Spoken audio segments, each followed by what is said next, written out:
Hi, my name is Chris Olson. I am going to be reviewing Piano Adventures by Nancy and Randall Faber, published by Hal Leonard.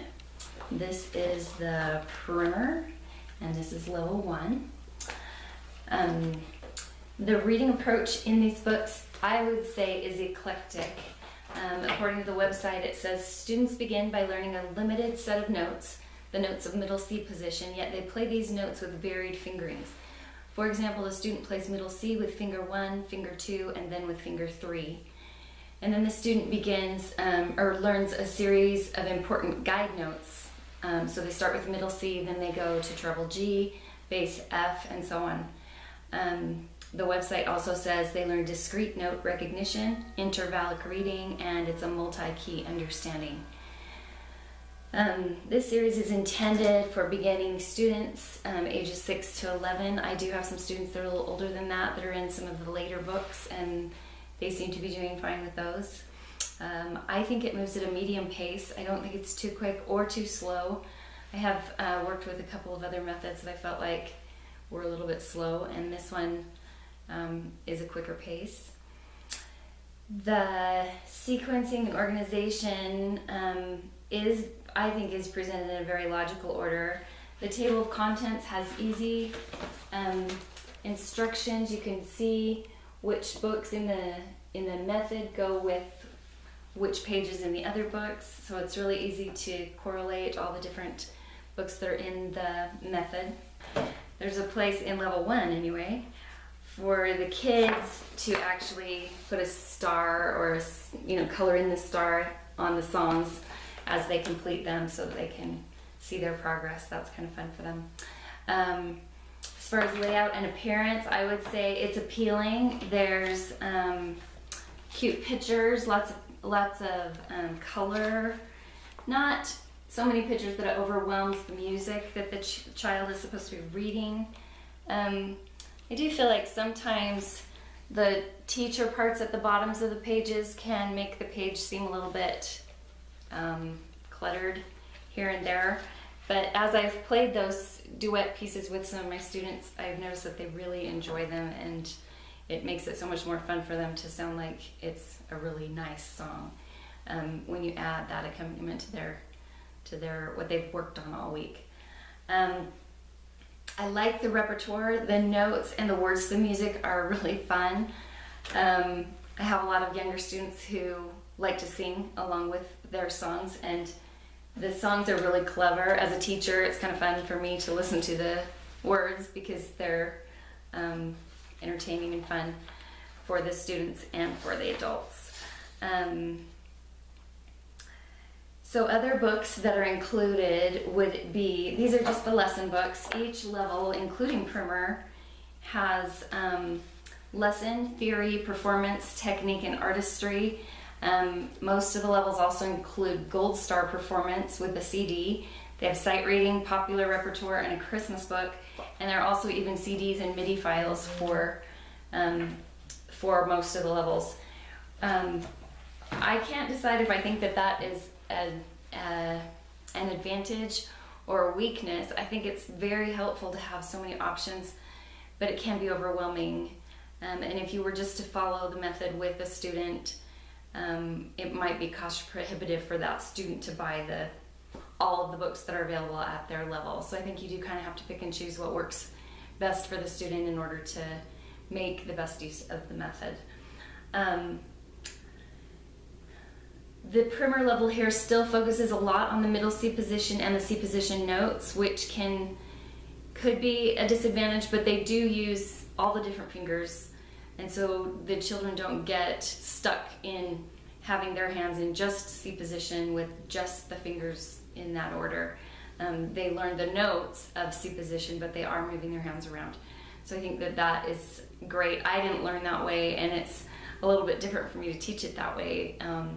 I worry sometimes that's confusing, but I think it's actually better in the long run for the student.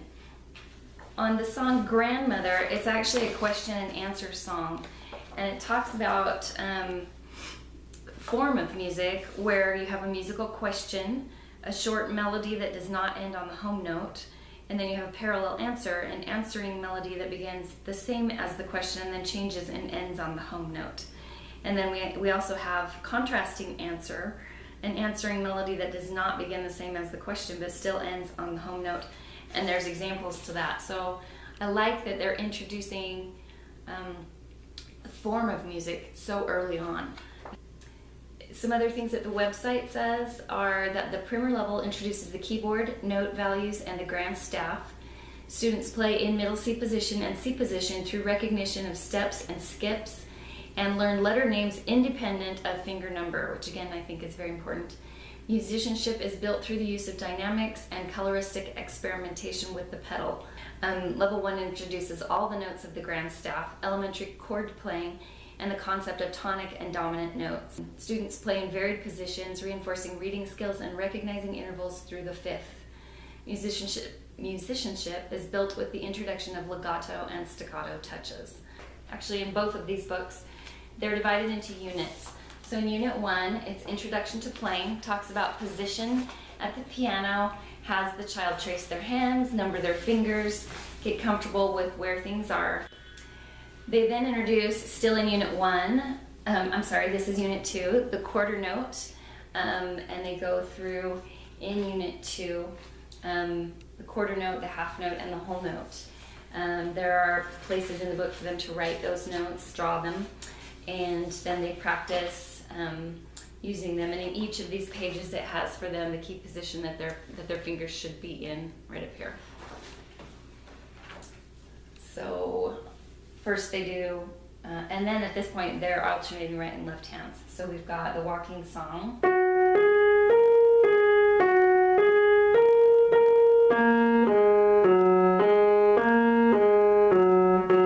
And they're introducing the double bar line at the end of the song. There's also teacher duet information here, and they have little notes about discovery at the bottom, which is maybe taking this step one step further. Maybe what if we play the hands slowly and say the finger numbers out loud? What if we play these notes on the white keys instead of the black keys? Those kinds of things. We're now introducing forte and piano and the whole note. And the first song that they get to play where they're reading a little bit more of a song alternating between left and right hands is Old MacDonald. And they make a little bit of adjustment. Old MacDonald had a song, so just changes the words to go with the piano. And at this point they're playing left hand on the 2 black keys and right hand on 3 black keys.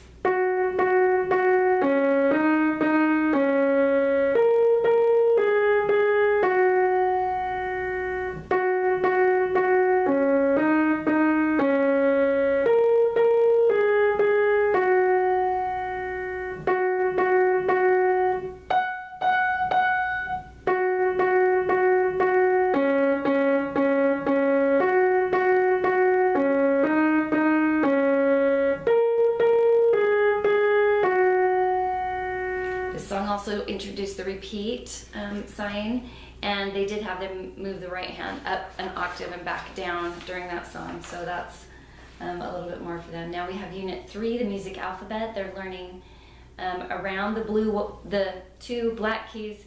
We have C, D, and E for the white keys, and then in a few more pages we're going to be learning around the 3 black keys. We have F, G, A, and B on the white keys. So they look at a piano keyboard with all of the alphabet on it here and get to check that out on the piano, and also playing some songs now on C, D, E, and then in another couple pages F, G, A, and B. So here's Balloons, and this one is starting out low and getting higher.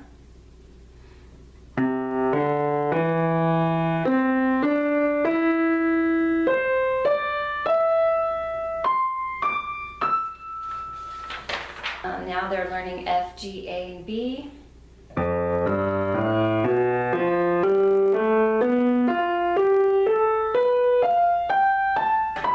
And it challenges them to try it coming down as well as going up.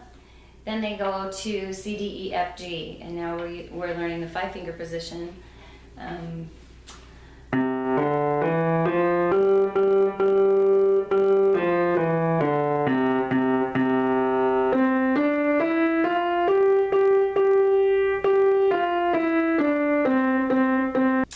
this is a familiar song to most of the kids as well, Ode to Joy by Beethoven.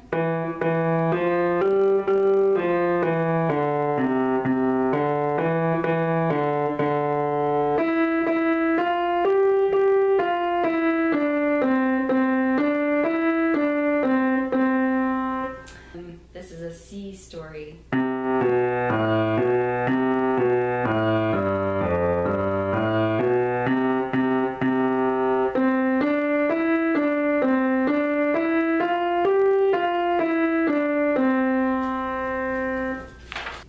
"14 Little Frogs." And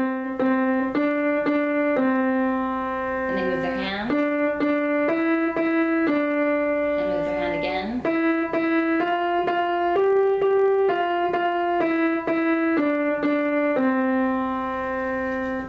So it's good for them to get the feel of moving up just one key. And then the octave close to the end of this book.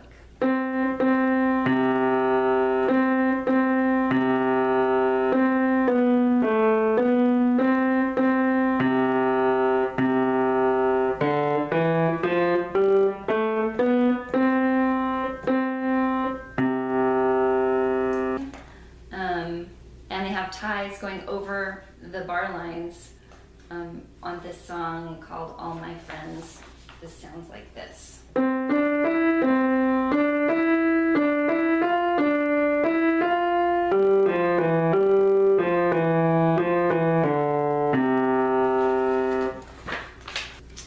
And that is the end of this book. They have a little certificate at the end, like most books do for the child.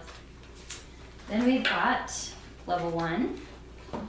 Again, similar as far as the units and the information in the table of contents for you to be able to put the books all together using lesson theory, technique, performance, and sight reading. The first unit is legato and staccato. Second unit is treble, F-A-C-E. Unit 3 is treble, C-D-E-F-G on the staff. Unit 4 is intervals, the second, third, fourth, and fifth. Unit 5 is a half rest and whole rest. Unit 6 is sharps and flats.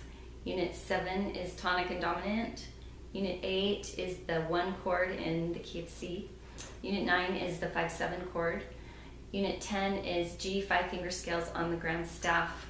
And then there's a certificate at the end of this one as well. They have a primer review so that they can remember the things that they were taught in primer about rhythm, time signatures, dynamics, note names, steps and skips, and a 5-finger warm-up. Let's see, so this is the review piece, Firefly. Again, it has, at the beginning of here, it says 5 on, then the line, so you're supposed to know which note the 5th finger will start on, which is a G, treble G.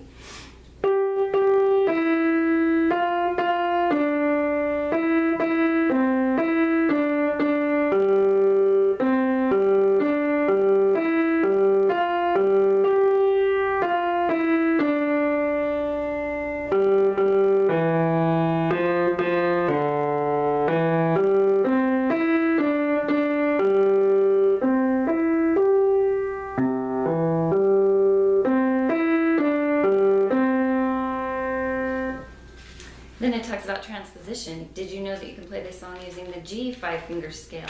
Seeing if they could just transpose it. Let's do this staccato song for you. This is called The Haunted Mouse.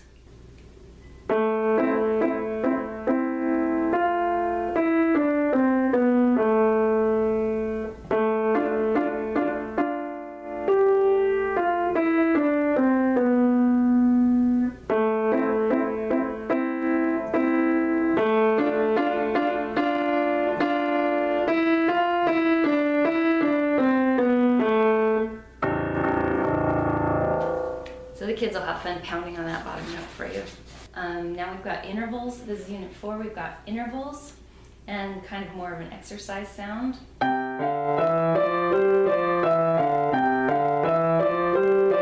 Repeat.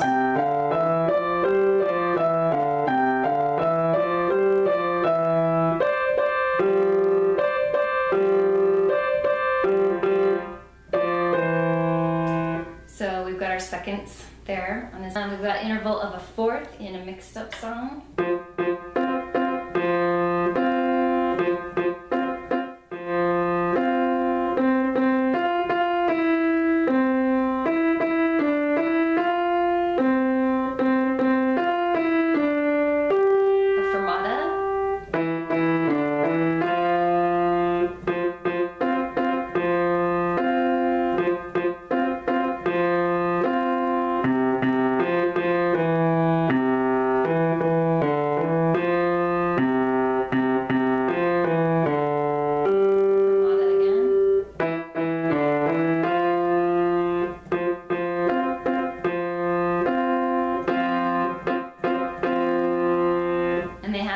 figuring out what a fourth down from G is and what a fourth up from G is.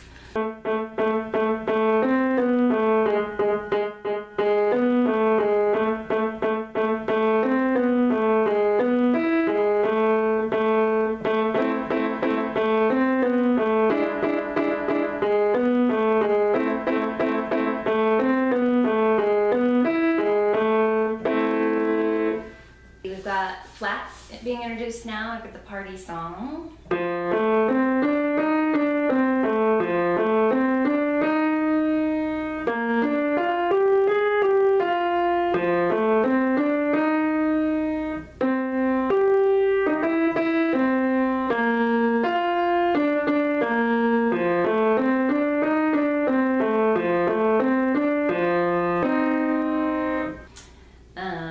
Boogie on Broadway, watch for sharps and flats.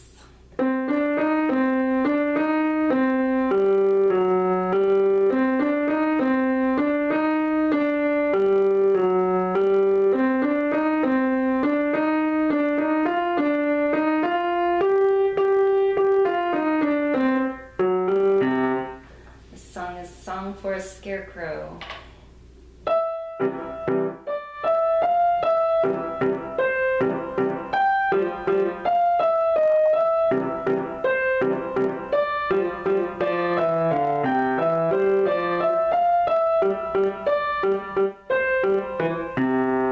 Showing them that last is a broken chord. We've got the traditional row, row, row your boat with both hands and chords. And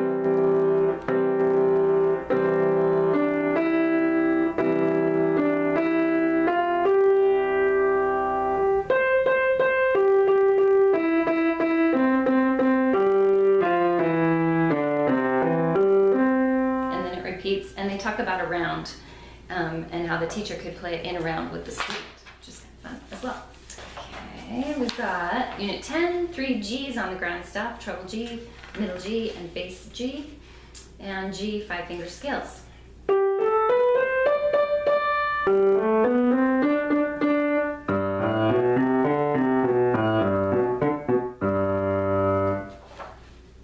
Broken chords in G. Blocked chords. 5-7. Tonic. We've got another song that has a pickup note, and then a challenge section at the end.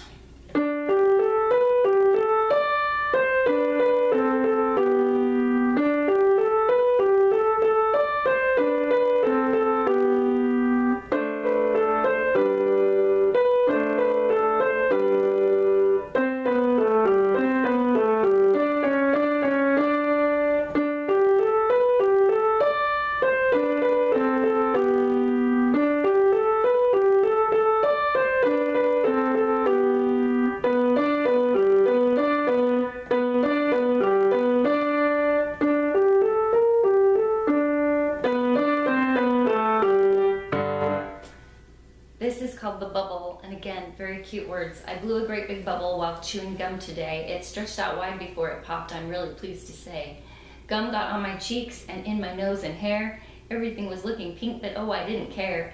My ears were plugged a little, some gum was on my chin. The collar of my new white shirt was sticking to my skin. The bubble was enormous, the noise was very loud. My mother wasn't happy, but I was really proud. So in this challenge section at the end of level 1, the teacher note says D and A 5-finger scales are introduced with notation at level 2A. Students will benefit from learning these keyboard patterns away from the staff at level 1. So they can try doing they have a picture of how those would look on the staff, and they can practice those without actually looking at the notes on the staff. And then they've just got some last little warm-ups in C and G. And